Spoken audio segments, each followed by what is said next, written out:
You know, every truly great story has secrets and really high stakes at its core. So today, we're going to break down The Tempest's Daughter and see exactly how the author uses character, conflict, and even the setting itself to create this absolute masterclass in narrative tension.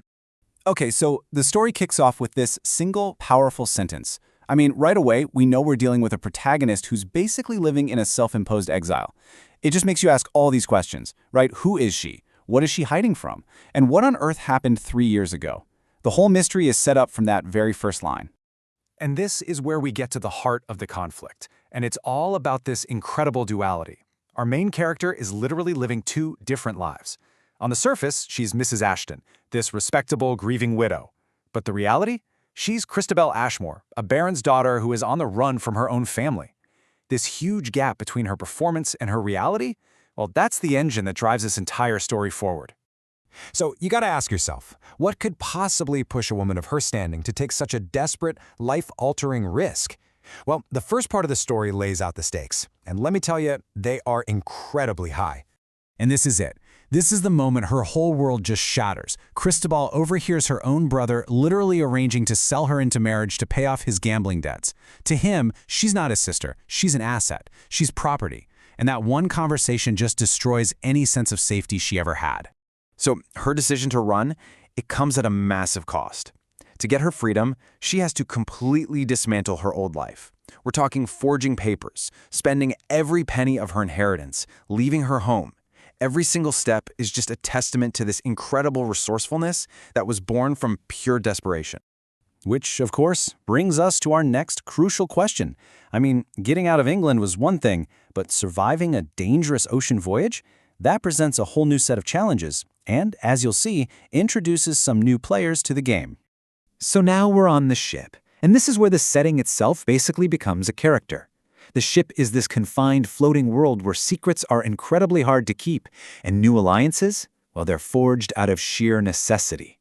And it's on this ship we meet our second protagonist, Lord Garrett Sinclair. Just like Christabel, he's a high-ranking person leaving England under some pretty mysterious circumstances. His explanation here is just a masterclass in understatement. He's not just looking for a job, he is running from something. You know, when you look at them, they're really two sides of the same coin. Christabel is fleeing a marriage that would be a prison. Garrett is fleeing one that would be a duty. She's lost her fortune while he has willingly walked away from his. They are both fugitives from what society expects of them. And this is a huge moment of recognition. Garrett sees right through her disguise. He doesn't see a grieving widow, he sees a fellow exile. He recognizes that guarded look in her eyes because he sees it in his own reflection. That shared secret becomes the very foundation of their bond. This long voyage is like a pressure cooker. You have external events, like a brutal storm, and then these internal moments, like when Christabel's intelligence shines through. And all of it slowly chips away at her disguise. It all leads up to this moment where Garrett reveals he knows her secret, and that just changes their dynamic forever. So what they end up building isn't just a simple romance, it's more like a strategic pact. They are two exiles in a very small, very dangerous world. They actually need each other to survive, and their bond is forged in the fire of these secrets they both share. But here's the thing. Just because they've landed in the new world, it doesn't mean they're safe. Not even close. As our story moves into its next phase, Christabel realizes she has just traded one kind of cage for another.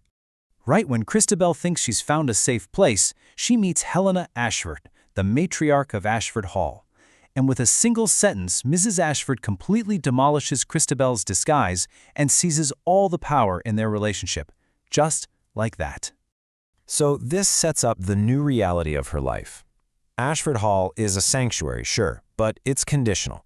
Christabel is safe from her brother only as long as she's useful to Mrs. Ashford.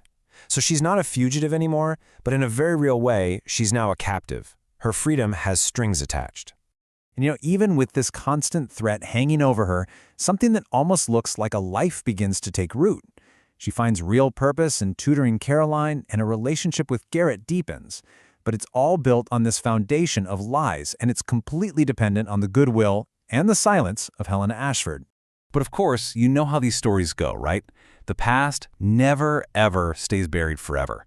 And just as Christabel starts to feel some semblance of stability, the very threat she ran from finally catches up to her. Her brother, Richard, shows up at Ashford Hall. He has crossed an entire ocean to reclaim what he still sees as his property.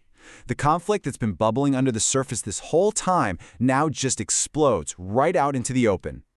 So how does Garrett handle this?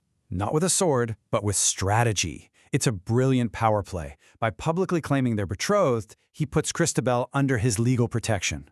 Then he uses his higher rank to basically give her brother an ultimatum, turning what could have been a messy family crisis into a social checkmate. So the lie worked. It saved her. But it raises this critical question. Was this just a clever trick to get her brother to back off, or was there more to it? I mean, the lie that bought her safety also forced them both into a very public commitment they never actually made. And then Garrett makes his true intentions clear. The public declaration was a gambit, yes, but the proposal is real.